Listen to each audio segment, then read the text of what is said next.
Despite the fact that online dating apps like Tinder give us the opportunity to meet people online from the safety of our homes, there are many Tinder horror stories that will make most people think twice before meeting up with a virtual stranger. Many of these stories may sound fake, but real people lived through them and serve as a cautionary tale.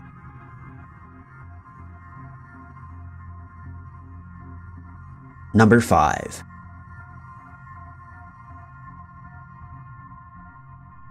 A 29-year-old man from South Africa, only known as Ethan, lived through his own Tinder horror story after meeting what he thought was the perfect man through the dating app.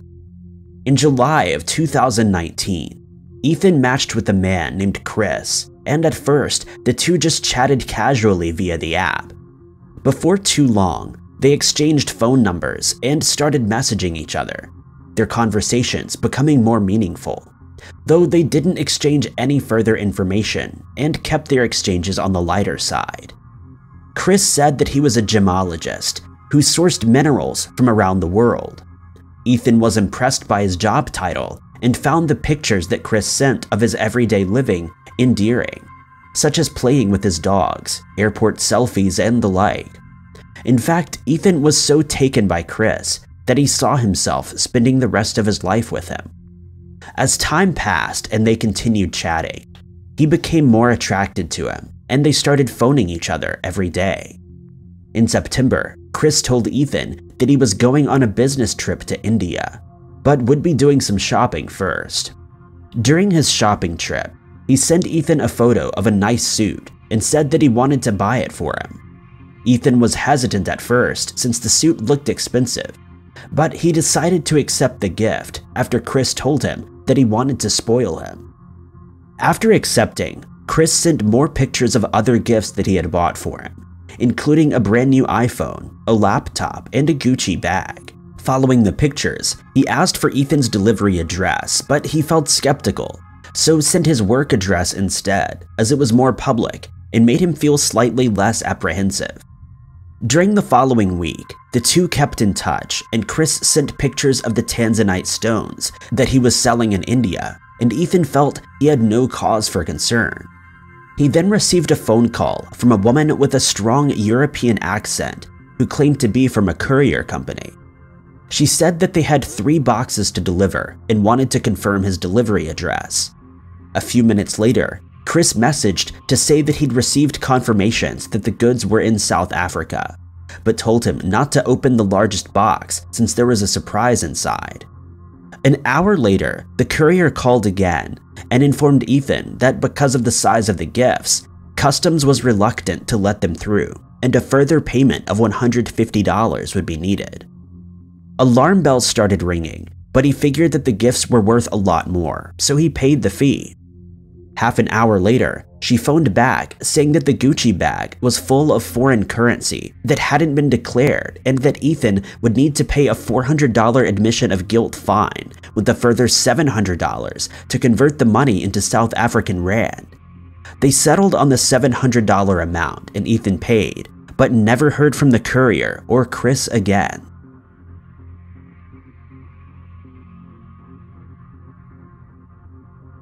Number 4.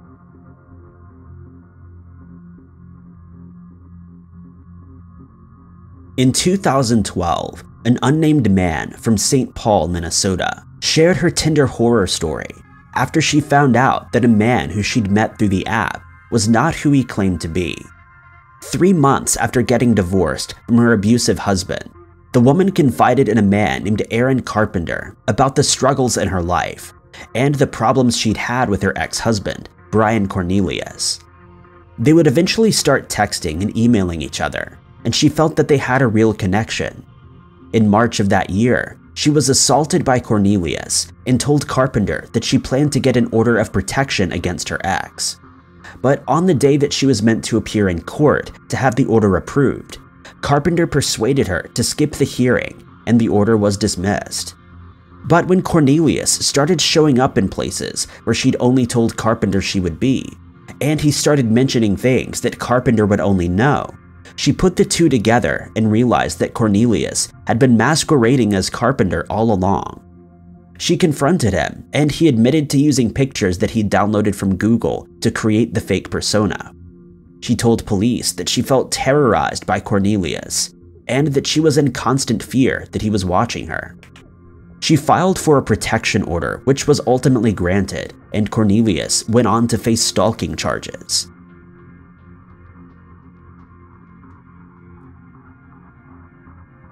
Number 3.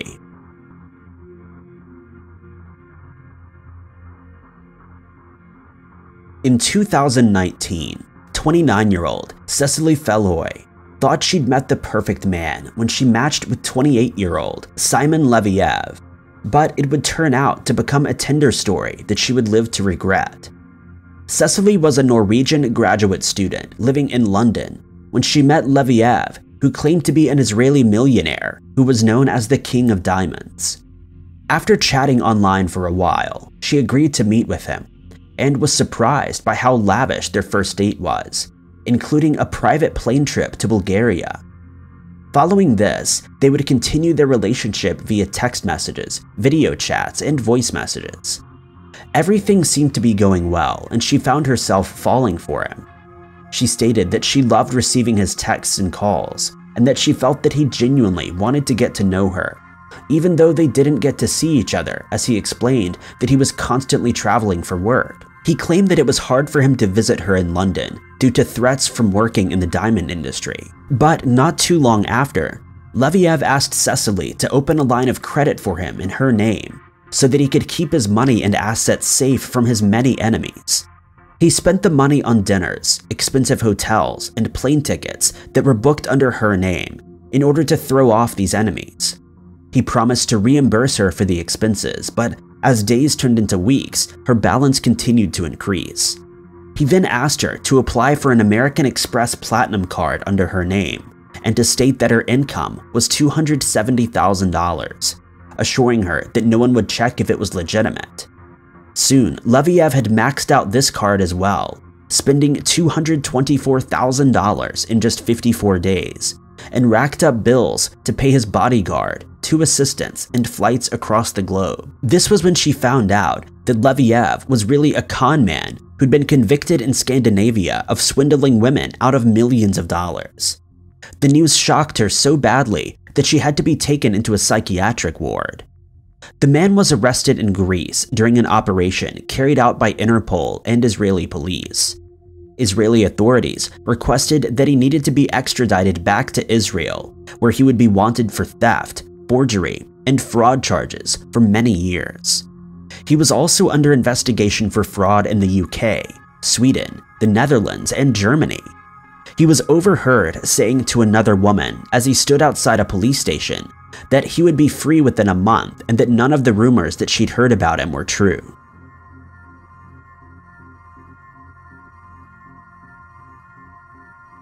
Number 2.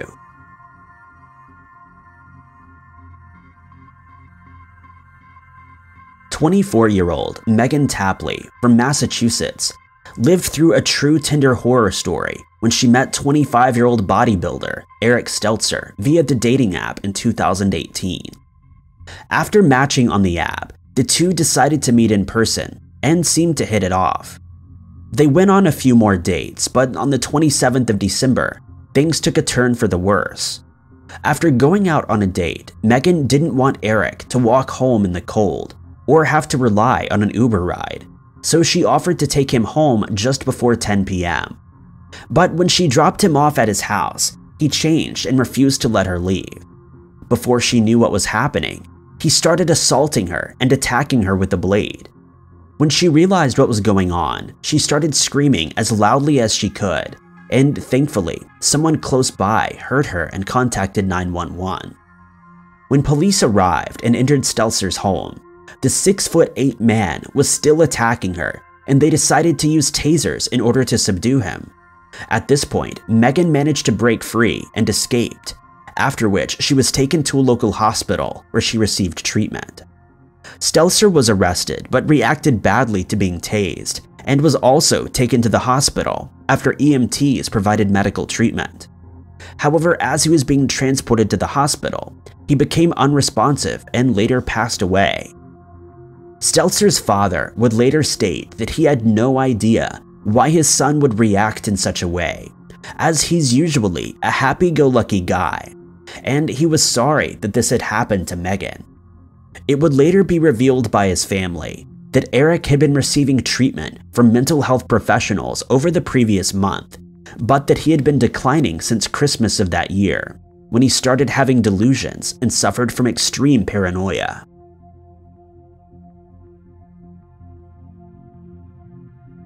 Number 1.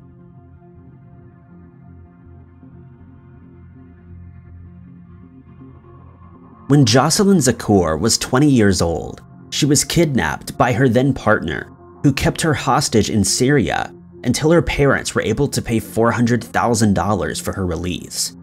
She felt guilty that they'd suffered such a massive financial loss, and so she started gambling in hopes that she could win enough money to pay them back. But this resulted in her becoming addicted to gambling, and she would later state that she enjoyed it because it helped her to forget her problems that she faced in her everyday life. Despite not having much money and clearly having a gambling problem, she was invited to become a VIP member in the Mahogany Room while living at the Crown Casino in Melbourne. Soon she was rubbing shoulders with the high rollers, and she started chatting to a 54-year-old chief executive on Tinder in June of 2018. They quickly formed a relationship, and after they'd been together for a week, she brought up an idea that she had had of purchasing a blueberry farm in New South Wales. The man agreed to give her the money to purchase seeds, pay farm workers, and for harvests, and transferred $728,000 over 5 months into her bank account. This money would, however, soon be gambled away by Jocelyn at the tables. She did, however, buy the man what she claimed to be a $60,000 Rolex watch, but police would later confirm that it was a cheap knockoff. When the man refused to give her more money, she sent a total of 240 emails over a 3-week period in which she threatened to have his wife, children, and mother harmed if he didn't provide more funds. He eventually had no choice but to contact police, but he would soon suffer a debilitating stroke after the Tinder horror story left him psychologically scarred and penniless. Jocelyn was arrested on the 12th of December, 2018, and it would come to light that she'd scammed another man out of $61,000 in the same fashion. She later stated that her only regret was that she didn't do more with the money. Thank you guys so much for watching. If you liked this video, be sure to hit that like button. Also, don't forget to subscribe and click that notification bell to keep up to date with all of our future uploads. But I've been Ty Knots, and I'll catch you guys in the next video.